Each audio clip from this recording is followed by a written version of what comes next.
Nuevamente deseo en el Señor que derrame bendiciones a su vida espiritual. Y ya estamos por concluir nuestra serie de estudios bíblicos con respecto a las conversiones en el libro de los Hechos. En el video pasado estuvimos hablando de la conversión de Lidia de Tiatira. En esta ocasión hablaremos del ejemplo número 7, que es el ejemplo de el carcelero en la ciudad de Filipos, en la región de Macedonia. Lo invito a que me acompañe en su Biblia en Hechos capítulo 16, versículo 23 al versículo 34. La palabra de Dios dice: después de haberles azotado mucho, los echaron en la cárcel, mandando al carcelero que los guardase con seguridad, el cual, recibido este mandato, los metió en el calabozo de más adentro y les aseguró los pies en el cepo. Pero a medianoche, orando Pablo y Silas, cantaban himnos a Dios, y los presos los oían. Entonces sobrevino de repente un gran terremoto, de tal manera que los cimientos de la cárcel se sacudían, y al instante se abrieron todas las puertas, y las cadenas de todos se soltaron.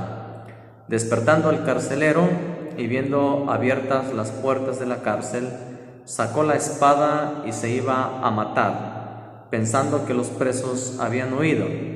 Mas Pablo clamó a gran voz, diciendo: no te hagas ningún mal, pues todos estamos aquí. Él entonces, pidiendo luz, se precipitó adentro y temblando se postró a los pies de Pablo y de Silas, y sacándolos les dijo: señores, ¿qué debo hacer para ser salvo? Ellos dijeron: cree en el Señor Jesucristo y serás salvo tú y tu casa. Y le hablaron la palabra del Señor a él y a todos los que estaban en su casa, y él, tomándolos en aquella misma hora de la noche, les lavó las heridas, y enseguida se bautizó él con todos los suyos.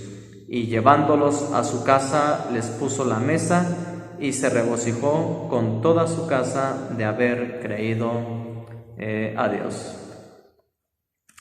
Aún estamos en la ciudad de Filipos. Aún el apóstol Pablo tiene mucho trabajo en esta ciudad. Por alguna razón el Espíritu Santo lo dirigió a esta región de Macedonia. Quiere decir que hay muchos corazones deseosos de escuchar el Evangelio de nuestro Señor y Salvador Jesucristo. Después de la conversión de Lidia de Tiatira, hubo el caso de una mujer con espíritu de adivinación, que al ver a Pablo y a Silas constantemente decía y anunciaba: estos hombres son hombres de Dios que anuncian las buenas nuevas de salvación. Esto pasó por algunos días, mas dice la palabra de Dios que esto desagradó al apóstol del Señor, y le ordenó al espíritu de la mujer que saliese fuera de ella. No necesitamos la ayuda por parte del maligno, no necesitamos la ayuda por parte de los espíritus de adivinación, no necesitamos la ayuda por parte de los que están en el error para predicar el Evangelio de Cristo. Aunque lo que dice esta mujer es cierto, sin embargo Pablo no necesita que esta mujer le ayude a pregonar el mensaje de salvación. Por esta razón el apóstol Pablo expulsa al espíritu de adivinación, el espíritu sale de la mujer, y esto provoca que Pablo y Silas sean echados a la cárcel. El hecho de haber echado fuera el espíritu de adivinación fue pérdidas de ganancias Para los amos de esta mujer había un negocio en cuanto a la adivinación, como lo hay en estos tiempos, en cuanto a la magia, a la hechicería, a la brujería, a la adivinación. Es todo un negocio. No hay que meternos en esas cosas que tienen que ver con Satanás, con el demonio. Mejor busquemos las cosas de Dios. Pablo y Silas son echados a la cárcel. Son puestos a cargo de un soldado que recibe el mandato de vigilarlos. Son echados en el calabozo de más adentro.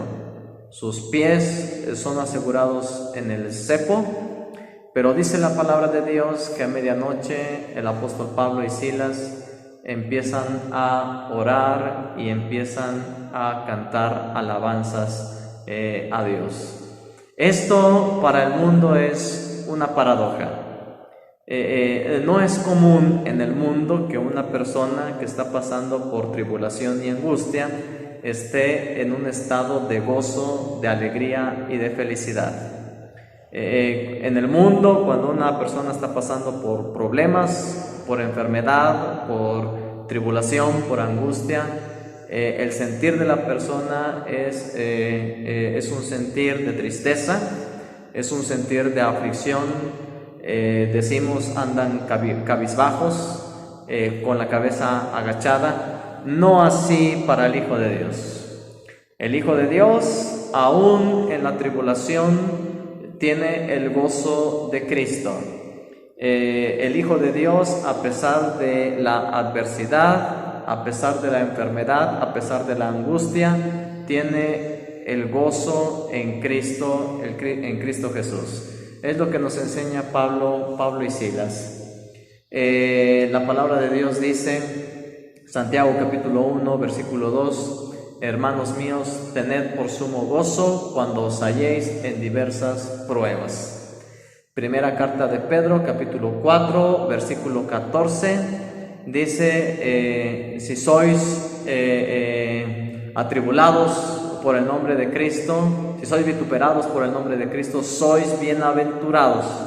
La palabra bienaventurado significa feliz, dichoso, gozoso. Pablo y Silas no están tristes, están contentos de haber sido tenidos por dignos de sufrir por causa del nombre de Jesús.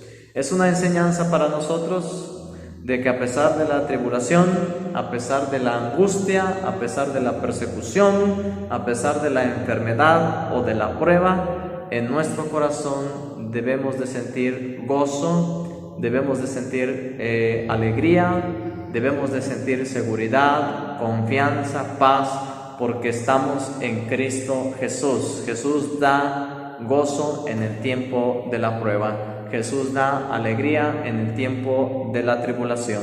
Jesús da felicidad en el tiempo de la angustia. Las oraciones y la alabanza son recibidas, son contestadas por Dios. Están en la cárcel, sin embargo, hay un temblor. Los presos son soltados, se abren las cárceles. La cárcel, se abren las celdas, el carcelero despierta, cuando se da cuenta de lo sucedido, su reacción es el suicidio. Dice ahí la palabra de Dios que se quería matar. Bueno, de hecho, la sentencia por el incumplimiento del deber en el ejército romano era la muerte. Podemos comprender un poco su reacción ante esta situación, ya que si los presos se habían soltado, se habían liberado, se habían ido, era como que era reo de muerte, estaba sentenciado a muerte por el hecho de no haber cumplido con su tarea, con su misión, con su encargo. Así que su reacción es evidente. Él se quiere matar, sabe que la pena por no haber cumplido con su trabajo es la pena de muerte, toma una espada y en ese momento quiere suicidarse.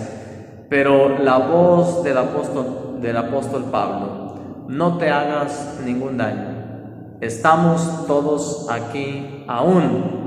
Dice la Biblia que él se precipitó, pidió luz, se puso a los pies de Pablo y de Silas y él dijo: ¿qué debo hacer para ser salvo? Esta pregunta es la pregunta más importante que debe hacerse el hombre. Esta pregunta, ¿qué debo hacer para ser salvo?, es la pregunta que hemos estado contestando desde el inicio de nuestros estudios relacionados con las conversiones en el libro de los Hechos.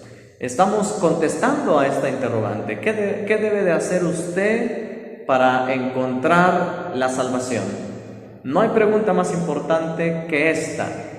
Según el mundo, el hombre debiera hacerse tres preguntas importantes: ¿quién soy? ¿De dónde vengo? ¿A dónde voy?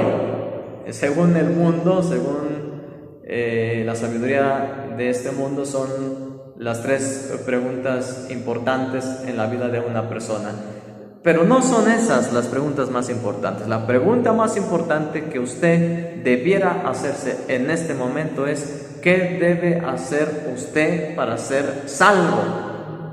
No sé si no se ha preguntado nunca qué debe hacer usted para encontrar la salvación, la comunión con Dios, la comunión con Cristo y heredar la vida eterna. Pero si no se lo ha preguntado, la Biblia nos exhorta a que nos cuestionemos cuál es la manera en la que uno puede encontrar la salvación a través de Cristo Jesús.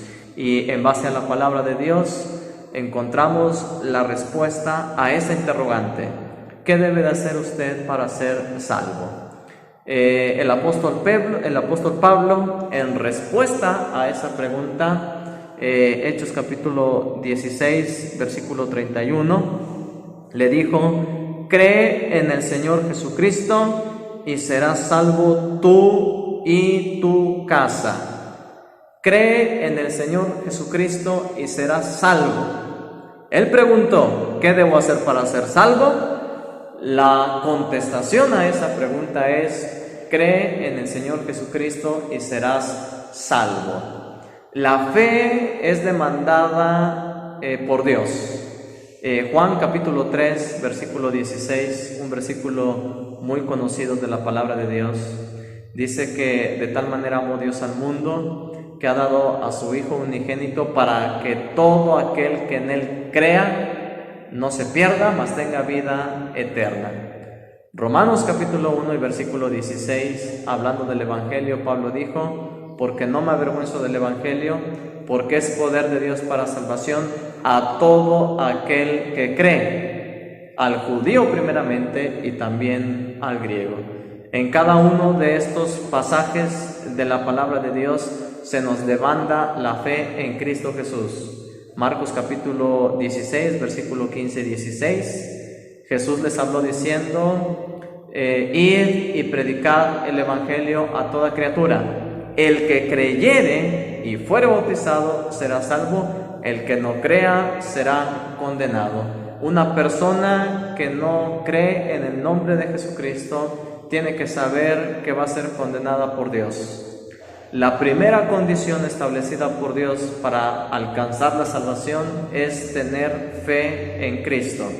Una persona que no cree en Jesucristo como el Hijo de Dios, una persona que no acepta a Cristo como el Salvador del mundo, es una persona que está condenada.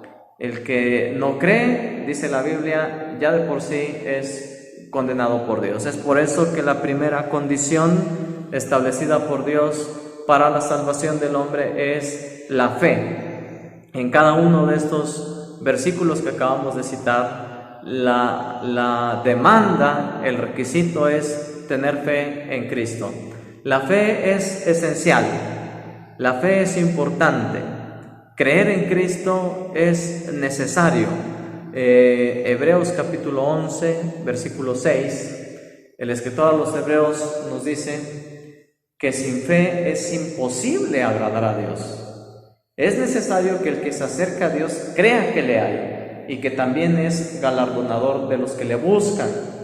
Fíjese cómo dice la palabra de Dios. No solamente es difícil, no solamente es complicado, dice el escritor a los Hebreos, es imposible. Es imposible que usted pueda agradar a Dios, pueda encontrar su salvación.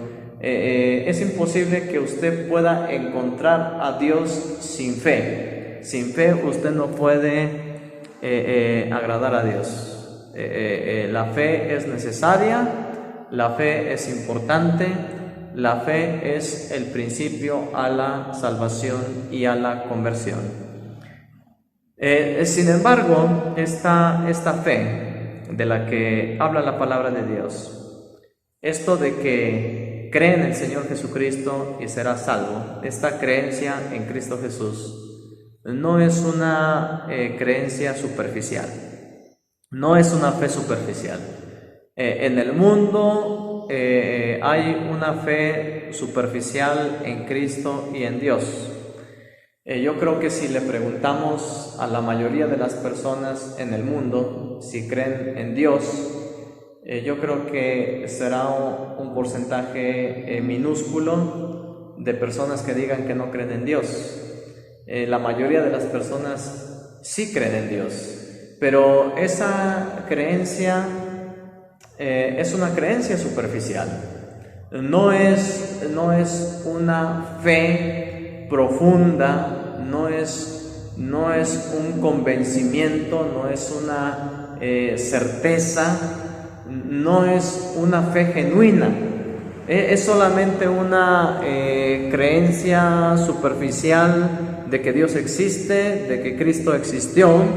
Hemos escuchado hablar de Cristo, hemos escuchado predicaciones de la palabra de Dios y por esa razón creemos en Dios. Pero eso es solamente superficial. La fe, el que Pablo le diga al carcelero, cree en el Señor Jesucristo y serás salvo, está hablando de una creencia genuina, no está hablando de una mera fe superficial. La palabra de Dios nos dice en Santiago capítulo 2 versículo 19, es un texto muy importante. Quisiera que lo buscara en la Biblia, Santiago capítulo 2, versículo 19. Santiago dice, tú crees que Dios es uno, bien haces. También los demonios creen y tiemblan. Lo que está diciendo Santiago es que una creencia superficial no nos va a salvar, no nos va a acercar a Dios. ¿Tú crees que Dios es uno? Qué bueno que creas en Dios, qué bueno que digas que crees que un Dios existe, qué bueno que creas en Jesucristo, pero el hecho de decir que uno cree en Cristo Jesús no nos hace salvos. Dice la palabra de Dios que los demonios creen y tiemblan. Nosotros no temblamos ante la presencia de Dios. De hecho, en este sentido, los demonios están haciendo algo más. En este sentido, los demonios nos superan. Los demonios saben que existe un Dios. Tiemblan ante su presencia. En la vida de Jesús, cuando se encontraban con Cristo, le reconocían como el Hijo de Dios. Se postraban a sus pies, le decían, Jesús, Hijo del Dios Altísimo, ¿has venido para atormentarnos? Reconocían su poder, reconocían su divinidad, reconocían su autoridad. Si alguien sabe de la existencia de Dios, del juicio de Dios, de la condenación que nos espera son los demonios. Ellos creen y tiemblan, pero no porque los demonios crean y tiemblen delante de Dios, quiere decir que los demonios van a ser salvos. Los demonios no pueden ser salvos. Aunque ellos crean en Dios, aunque ellos tiemblen delante de Dios, Dios los ha reservado a prisiones de oscuridad y los ha reservado para el juicio y para la destrucción, para la condenación. Ellos no pueden ser salvos por una mera creencia en Dios. El hecho de que una persona crea en Dios no quiere decir que esa persona se va a salvar. Esa fe es superficial, esa fe es mundana, esa fe es terrenal, esa fe es material, esa fe es diabólica, es una fe de demonios. Una fe superficial es una fe de demonios. Usted debe de creer no superficialmente. Lo que Pablo le está diciendo al carcelero de Filipos no es que simplemente acepte que Jesús existe. Le está demandando obediencia. Le está diciendo que tiene que depositar su confianza, su vida, su todo en Cristo Jesús. Tiene que creer realmente de una manera verdadera, de una manera genuina, que Jesucristo es el Hijo de Dios y tiene que creer que Jesucristo es el Salvador de su vida. Eso es lo que el apóstol le está demandando al carcelero de Filipos. Cree en el Señor Jesucristo, debes de creer que Él es tu Salvador y serás salvo. No solamente tú, sino también será salva tu familia, será salvo tu hogar. Desafortunadamente se ha malinterpretado este pasaje de la palabra de Dios, el versículo 31, en donde dice: cree en el Señor Jesucristo y serás salvo tú y tu casa. Muchos se han tomado de este pasaje de la Escritura y han enseñado que por el simple hecho de que uno tenga fe en Cristo, también se va a salvar nuestro padre, nuestra madre, nuestros hermanos, nuestro hogar, nuestra casa, nuestra familia. Tenemos que decir que no es así. La salvación es personal, la salvación es individual. Nadie va a poder salvar a un miembro de su familia a través de la fe de uno. Es decir, cuando lleguemos delante de Dios, no va a estar el hombre de fe y atrás de él toda la familia, y Dios va a decir: bueno, como tú creíste en Cristo, pues pásenle todos los demás, el padre, la madre, la esposa, el hijo, la hija, no importa, aunque que no hayan creído en Cristo. Con que uno haya creído, los demás son salvos. Esta es una doctrina, una enseñanza que no viene en la palabra de Dios. No es cierto que por la fe de uno los demás van a ser salvos. La salvación es individual, la salvación es personal, la salvación es particular. La palabra de Dios, en segunda carta a los Corintios, capítulo 5, versículo 10, la palabra de Dios dice: es necesario que todos nosotros comparezcamos ante el tribunal de Cristo, para que cada uno de vosotros reciba según lo que haya hecho mientras estaba en el cuerpo, sea bueno o sea malo. El juicio de Dios es particular. Cada uno de nosotros va a ser condenado o va a ser salvado por Dios. Seremos juzgados de manera individual, seremos juzgados de manera particular. La salvación es personal. Yo no voy a poder en el día del Señor salvar a mi familia cuando mi familia no creyó en Cristo Jesús. Ellos no pueden ser salvos por mi fe. Yo no me puedo tomar de la fe de otra persona para ser salvo en el día del Señor. Esta doctrina no viene en la palabra de Dios. ¿Por qué entonces el apóstol Pablo le dice al carcelero de Filipo: cree en el Señor Jesucristo y te vas a salvar tú, y también se va a salvar tu familia, también se va a salvar tu casa? Bueno, indudablemente es el deseo de Dios que no solamente nosotros seamos salvos, es el deseo de Dios que también nuestra familia encuentre la salvación en Cristo Jesús. Recuerdo en el Antiguo Testamento, en los días de Noé, cuando Noé hizo el arca, vino el diluvio. Dios le dijo a Noé: entra en el arca tú y tu casa. Dios quiere que no solamente yo sea salvo en Cristo Jesús, sino que también la salvación pueda llegar a mi hogar, a mi esposa, a mis padres, a mis hijos. Es muy triste cuando somos parte de la iglesia, es muy triste cuando la familia, cuando somos parte de la iglesia y la familia no está en la iglesia. Es muy triste cuando la familia no comparte la fe en Cristo Jesús. No los vamos a poder salvar si no creen en Jesucristo, pero el que nosotros hayamos creído en Jesucristo como nuestra salvación, como nuestro Salvador, eso por supuesto también trae bendición al hogar. Somos la puerta para que el Evangelio de Cristo entre al hogar, entre a la familia. Somos el medio por el cual el Evangelio puede alcanzar a nuestros familiares. La palabra de Dios dice que el carcelero de Filipos tomó a Pablo, tomó a Silas, los llevó a su casa, y según el contexto de la palabra de Dios, nos dice que Pablo no solamente le predicó al carcelero, también los demás escucharon la predicación del Evangelio.